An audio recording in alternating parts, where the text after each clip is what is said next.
This concept video is troubleshooting the core in transition. So many good golfers struggle with not using their obliques during the transition or during the downswing. And I'll show you as much as I can in this video how to incorporate that. It's definitely a feeling that if you have a hard time using them, you're gonna have a hard time experiencing. So I'll give you kind of a bridge exercise that you can practice at home. But a lot of golfers struggle with that, and it shows up in having trouble going from more of a spin forward lunge to then getting more into kind of a cover and rotate. What'll end up happening is you'll go from a spin forward lunge to then a hang back side bend. So I'll break that down a little bit, but this video is going to be more geared towards the elite level golfer, because we're gonna get a little bit into detail as far as how the core works and how these two patterns fit together. Okay, so the basic pattern that I'm describing here is some golfers will have a little bit more of an upper body dominant movement where they tend to spin and lunge a little bit towards the target this way. For me to do that, what I end up doing is I end up trying to contract the left side of my back here, almost like I'm doing a back extension or a cable chop. Now, to make that work better, you'll see I'm gonna tend to shift a little bit more off the ball. If I got into this position, I'd be in an awkward place to do that movement. What I'd wanna do is flatten my shoulder plane, shift way off the ball, so then I can almost get a running start and really load into that pattern. Or basically, doing this stretches that muscle that chain of muscles a little bit more exaggeratedly so that I can then load it during transition. So golfers will tend to have a little bit more of that pattern, which causes them to get a little bit steep, and they'll tend to struggle a little bit more with the longer clubs or the shorter clubs, but they'll be pretty good mid-iron players. Golfers with this pattern I see can get to low single digit, even maybe +1, but we'll tend to have one or two blow-up holes, especially with the longer clubs. So then they know that they need to shallow out in order to get the driver and the longer clubs to work better, but they still are more back dominant. They're not really using their core. So what'll happen is, being more back dominant, when they go to try to side bend, they'll go back dominant side bend, kind of like this. And now the bottom of the swing gets way in front of, or way behind the golf ball, so then they still have a little bit of the lunge in order to move that into a playable position.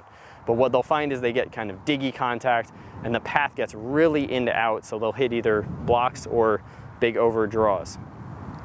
Or if they're lunging too much, then that lunge will override the side bend from the back, and they'll tend to get more pulls and pull hooks.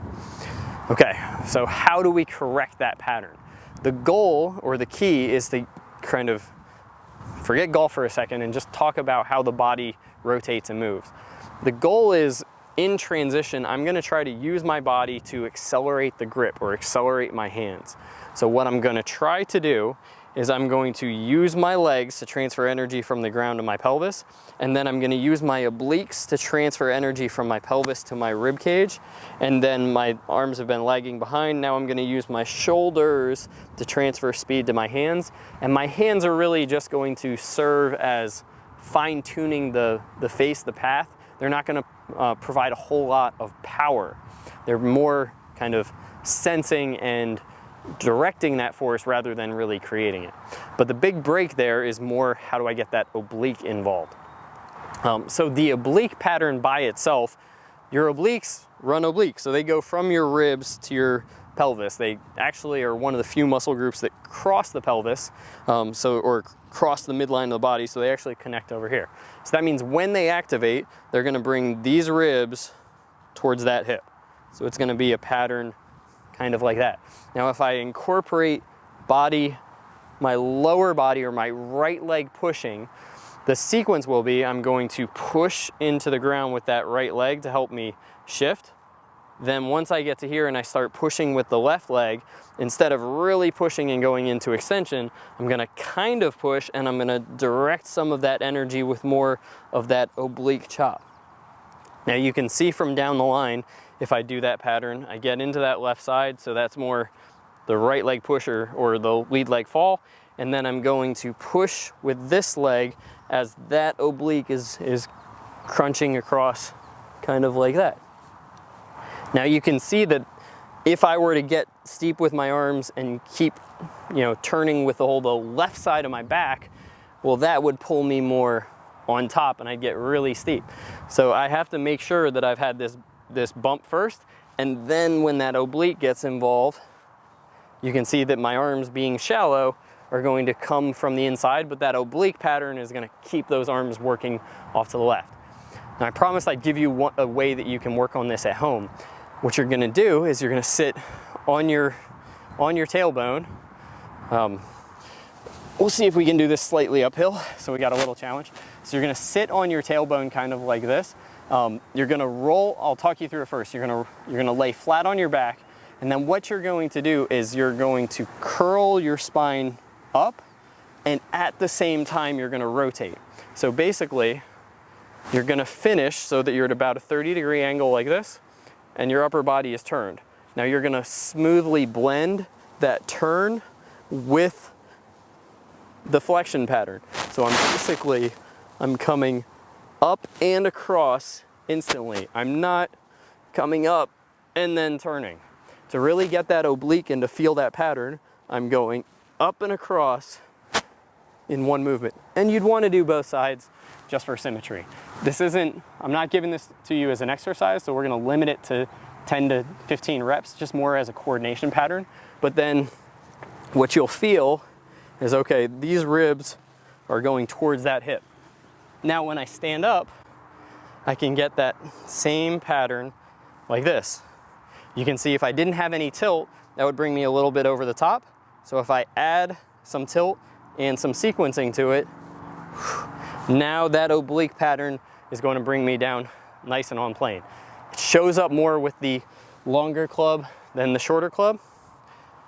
It will look, there's my little bump, and now you can see that oblique pattern bringing me slightly into flexion as my body is rotating.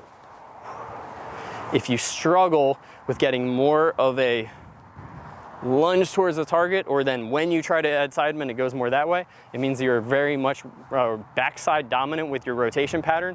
You want to get your obliques involved to work with those back muscles, and that's how it's going to show up.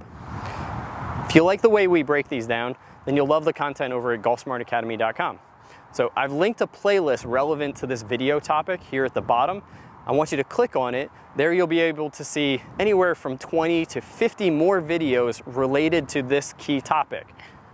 Go over there, sign up for a free membership. You can watch as many videos as you want for 1 week, and if you enjoy it, please sign up and you can work with us on your game long term.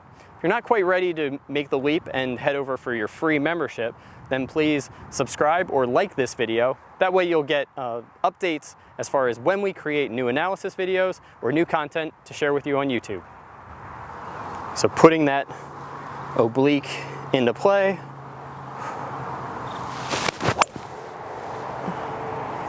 Looks a little bit like that.